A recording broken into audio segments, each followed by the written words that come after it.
Welcome to tonight's episode of BeyondFocus TV. I'm Lydia Patel, and as always, I have a very special guest for you, Rita Joseph, candidate for the 40th District Council. She'll be with us for the next 30 minutes, so stay with us. You're watching BeyondFocus TV. BeyondFocus TV allows you to discuss contemporary topics affecting the Caribbean people on both a national and local level. The show features informed guests who offer insight, debate, and evaluate various issues. BeyondFocus TV builds on the station's mission to provide useful information to the Caribbean people in New York and abroad.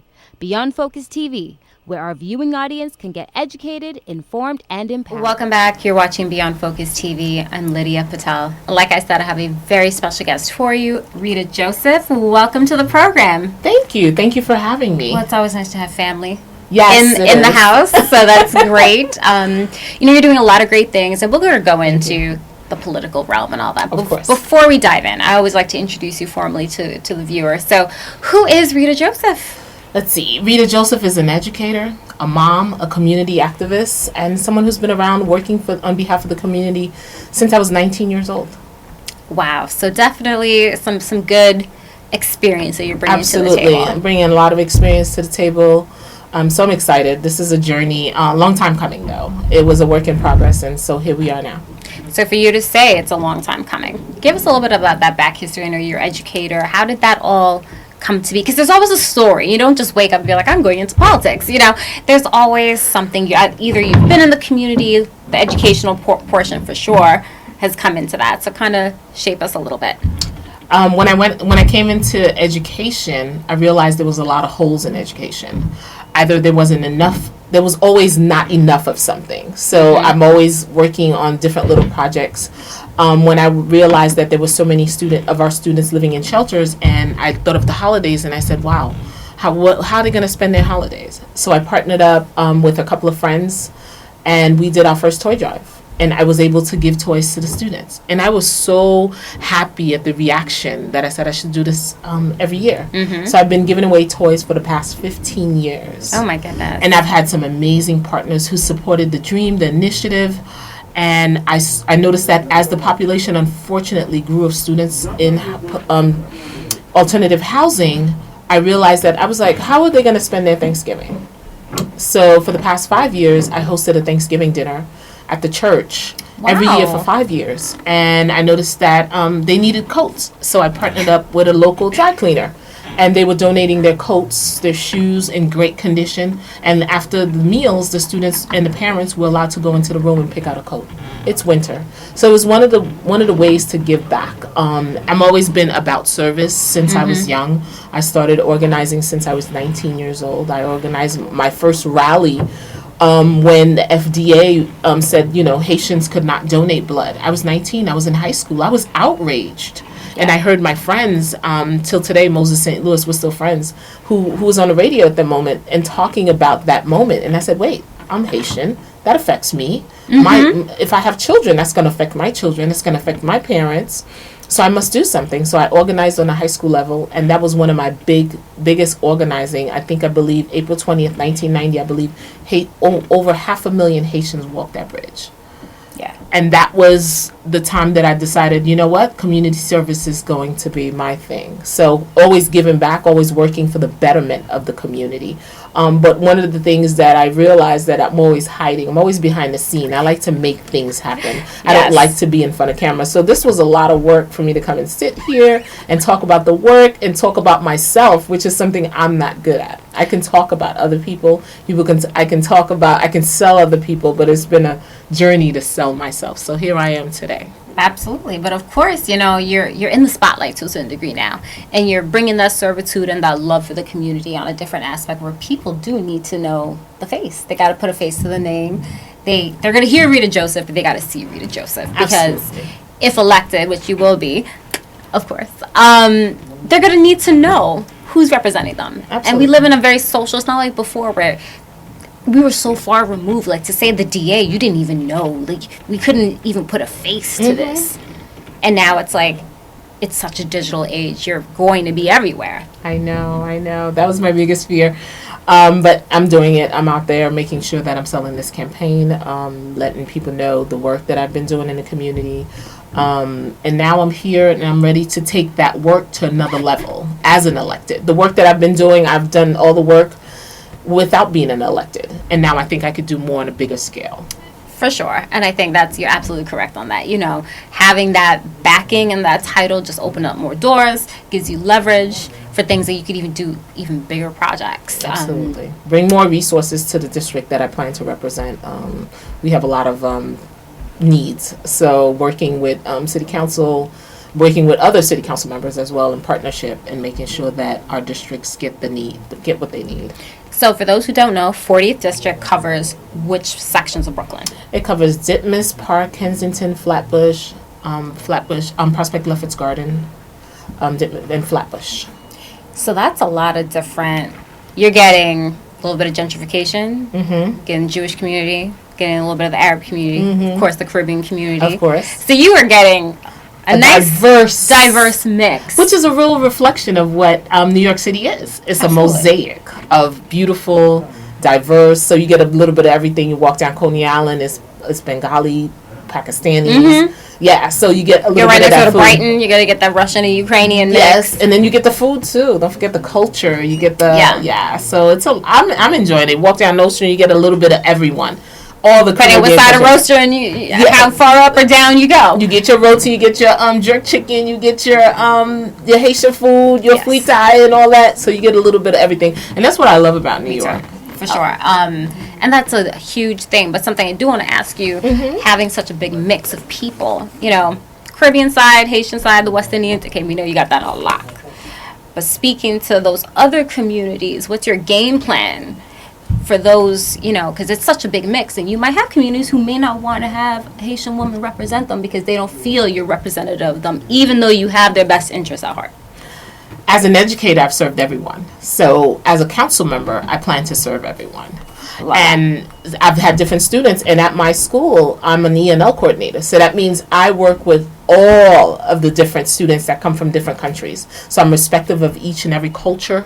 I know what to say, what to do. So, so I hope to represent. I'm going to represent everyone. I'm going to work for everyone in this district. Remember, the voters is the one that I'm working for. It's not the other way around. So even when I was planning out this campaign, one of the things I did is I did a kind of like a little listening tour. I was talking to people in the community, and I was saying, what are your needs? What does this community need? Then that's how, if you look on my website, you'll see that's how I plan out the campaign, based on the community's need. Not mine, but theirs, because I'm representing them. And when I get elected, I'm hoping to once a month, whether they're coming to yell at me, scream at me, let me know I'm doing a great job, I want to meet with the constituents. Let me know your concerns. Let me know your issues. Let me know where I need to fight more, fight less, do more, give more, partner up more, bring more resources. That's the kind of council member I want to be. I want to be open to my community, because I work for you, the voters, at the end of the day. So I must put your needs first. Not mine, but yours.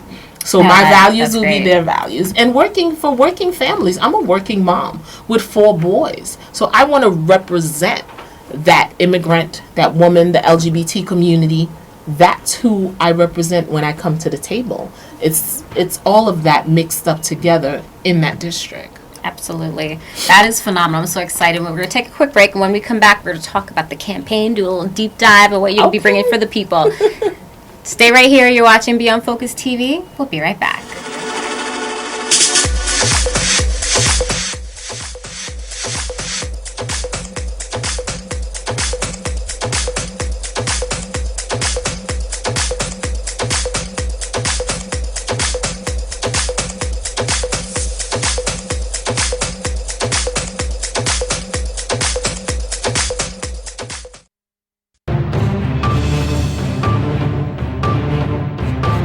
Welcome back. You're watching BeyondFocus TV. I'm Lydia Patel. So Rita, why don't you tell us about the game plan? Of course, everybody at home is curious to know. You're running. What is this campaign about? What would you say is your theme, if you have an overall theme for the campaign? Education. As an educator, I've always believed that public education should be quality public education. So my goal is, of course, to quality education, attract the best minds in New York City, decrease class size, bring more funding and resources. And another thing, a lot of people don't know, I'm an undercover tech. So make sure that my students have access to technology. We saw what the pandemic did. It revealed so many things that was there, but it really, really put everything out in the open. The digital divide, I wrote an op-ed about the digital divide that my students faced. Right after the pandemic, I remember sitting by the table, setting up iPads 16 hours a day with students remotely, since we couldn't go out. So I was on the phone, either FaceTiming or WhatsApp with parents, making sure that their iPads were ready to go for the students to be on. That's the kind of leader and community and council member that I will be. Hands-on worker, always working for my community. And I knew that the district that I represent has a lot of essential workers. So a lot of them that I called was like, Ms. Joseph, I'm going to be home at 9 p.m. I said, okay, I'll wait for you. That was after hours. School get out at 3. But I wanted to make sure that student had that working iPad for them to participate in remote learning. That's what dedication is. I'm dedicated to profession. I've been a teacher for 21 years. So it's not like I just became a teacher overnight. It's the love and the passion that I have for my students. So that's the same love and passion that I'm going to bring to City Hall. And I've always joked around and said, at 3 o'clock, I don't stop being a teacher. Once I walk through the door, I'm always a teacher. So when you have me in City Council, even I'm out the door at City Hall, I will still be a council member. For sure. And that's really great to see that. And talking about the digital divide, I mean, that's such a problem, because couple that with the language barrier. Or parents who, I mean, the language barrier is probably the biggest thing, because Brooklyn's such a melting pot. Right. So, and kids translate for the parents the Right. best that they can. But the kids are trying to learn the technology. It's one thing to give a kid an iPad and ask them to play a game on it. I heard that this Google education system is not Google Classroom. Google Classroom has been the foundation that most of the teachers are teaching on. And of course, if it's something new to you, you're not going to get it. But that's one of the reasons why I felt like the DOE I wanted teachers to be trained over the summer to master this Google Classroom, because we don't know when another pandemic might hit. We don't know when we're going to shut down. But if we're prepared, our transition, even though I salute my educators, my administrators, who within 3 days, we shut down the city on the Sunday, and by Wednesday we had moved almost 1.1 million children onto remote learning. That's amazing. So my teachers are my heroes. So that's why I promise for them, when I go to City Hall, I will fight for them. I will be at the table. I don't want them to make decisions about educators anymore without them. They always make decisions for us, but not with us. Yeah, so that's without why, including you in the process, and it's never going to affect the person making the decision. Absolutely. So that's why I vote me as your educator that sits around the table and be your voice. I want to be that voice. I mean, I love it, and that's so true, because it's enough. Yes. And we really need to make a change with Absolutely. that. So what really sets you apart from everybody else? Why, with so many different people, right? 13 people in the race? I believe there's 13 people, and there's some real good candidates among these 13 people. Other than myself, there's some amazing candidates. The best? Why are we picking Rita Joseph? Rita Joseph has been in the community for a long time working. I'll be representing the working family. I'll be representing all the moms, all the immigrants, all the women, all the LGBT communities, all the religious communities. I represent each and every one of you at your own capacity. So I am you and you are me. So I want you to see your reflection in me. I am that American dream. My grandparents brought me here when I was young. I was 1.5 years when I moved to the United States. So I am that American dream. And I want to make sure that I am able to provide that for each and every member of my community, to make sure that the district is represented on that level. So I'm ready to go to City Hall, roll up my sleeves and work. It's not going to be easy, but I'm ready and able to do the work. And that's all we could ask for. That's all we could want, is somebody who's going to come in, not scared to get dirty. Nah. You're going to do it. It's not going to be easy feat. We know that. No. Especially now, you're coming in at such a grimy time. Pandemic, unemployment, people are angry. People are feeling like, I think this is the lowest morale that we've all felt. We got to boost it up. We got to make sure our families are not evicted. We got to make sure that they have jobs, that they have food on the table. Well, that's something I want to lead to. What are some of the key things that you could identify right now that needs to be fixed, that you see as a problem, and coming in, you would do your best to resolve? Education, affordable housing, and social justice reform. I'm a mom of 4 boys, so that matters to me. And that matters to every single mom who has boys. It matters to every single person that looks like me. Mm-hmm.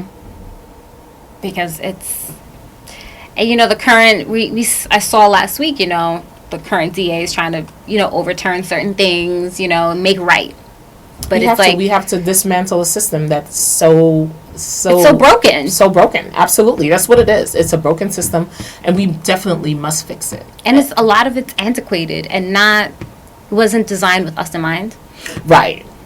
So it wasn't. So that's why we need to fix it. But even something as simple as jumping the turnstile would lead to a warrant. And people don't understand that. But most of the people who jump the turnstile are black and brown kids. They look like us. So if you're black and brown, you have a higher chance. You might do that out of stupidity. Right. Stuff happens. Right.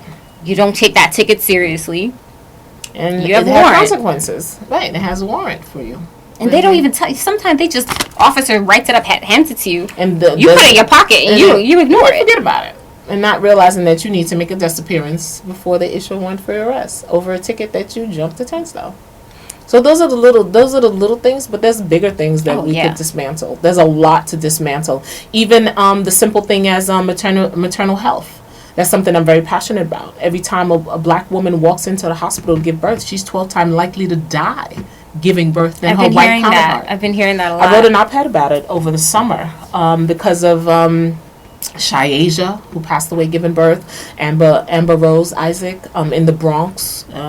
She passed away leaving her partner with a child. So we have a lot of work to do, from hospital, from housing, from jobs, to even the rollout of the vaccine. And you've seen that. There was an article in the New York Times that was like, black and brown communities are not getting the vaccine. Are not getting it. It's so crazy to see how underserved we are. We'll take a quick break. We'll be right back. You're watching Beyond Focus TV. Stay with us.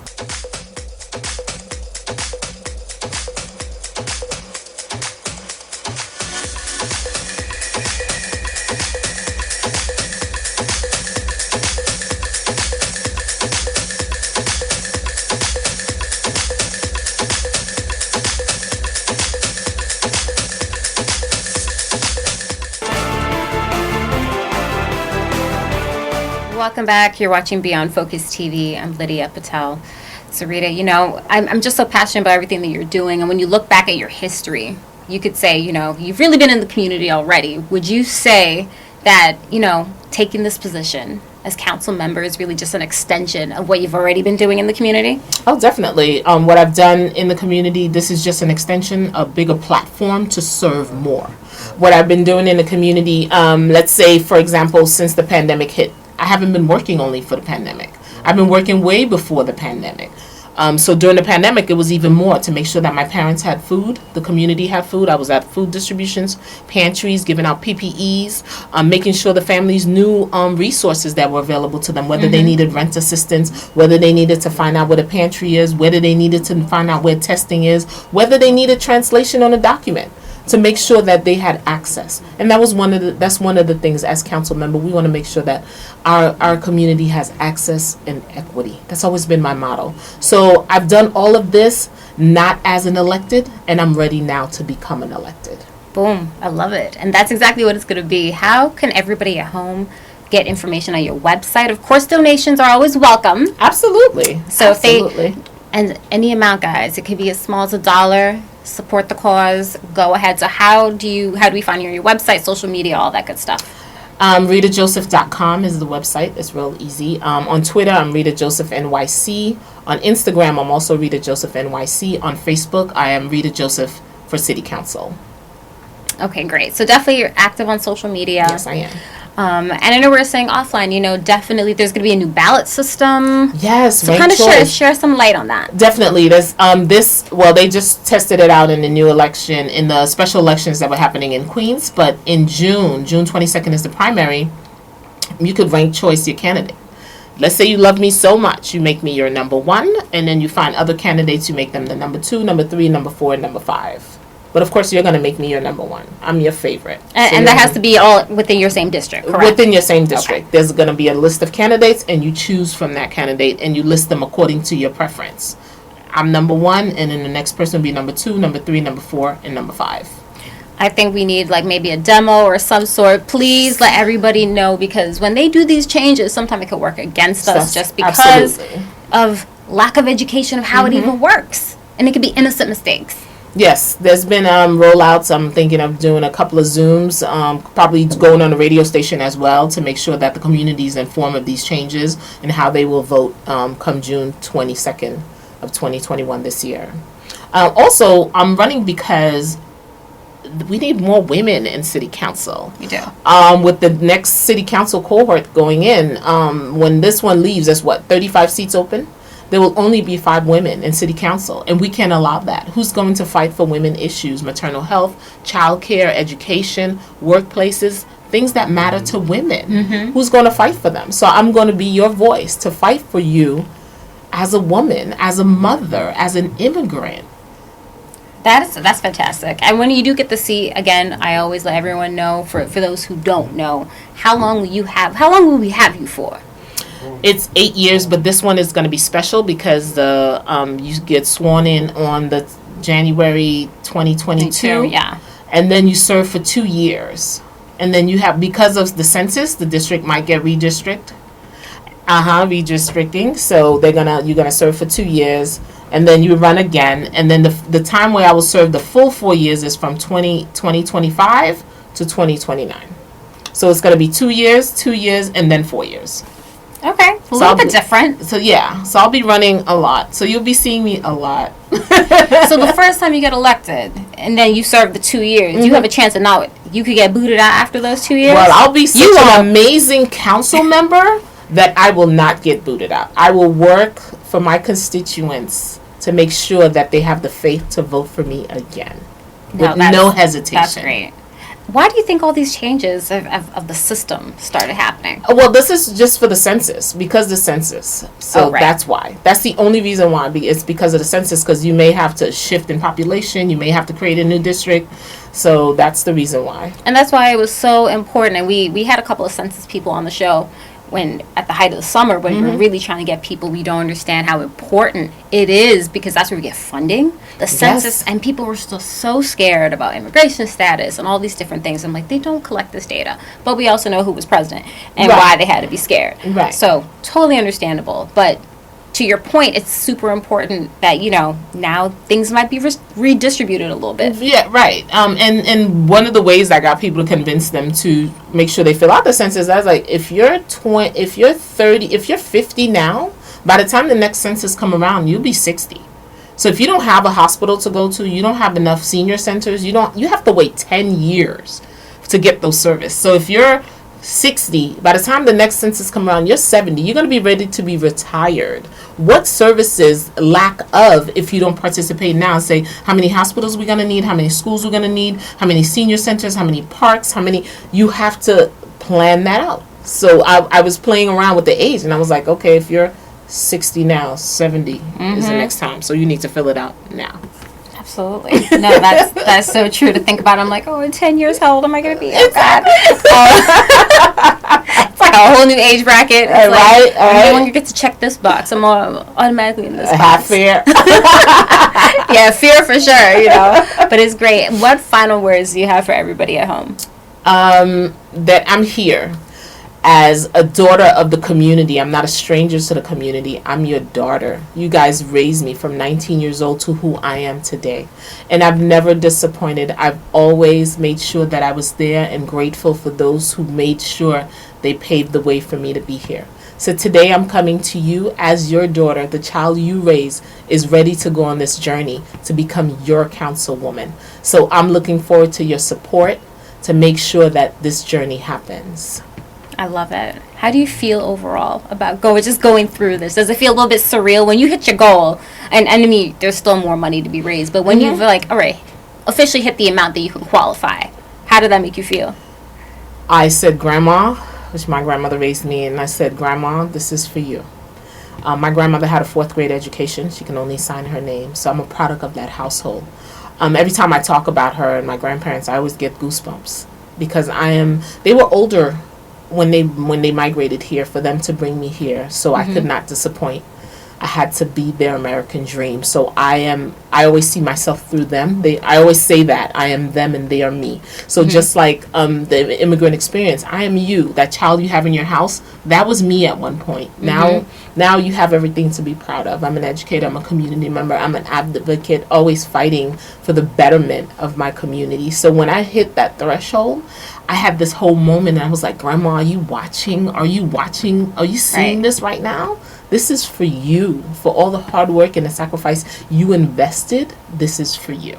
I love it. And to see you really have that passion, we know it's going to be good. Congratulations. Thank you so much. We're claiming it in advance, so yes, it's already done. So the next councilwoman for the 40th district. And we're definitely going to have you back. I want to keep more on this journey. Definitely. As always, if you have any questions or comments, you can send us an email at info@beyondfocusmedia.com. I'm your host, Lydia Patel. Thank you so much for joining us, and we'll be back again next week. Same time, same place. You're watching Beyond Focus TV. Stay with us. Beyond Focus TV show wants and needs your feedback. Did we blunder? Please let us know so we can improve.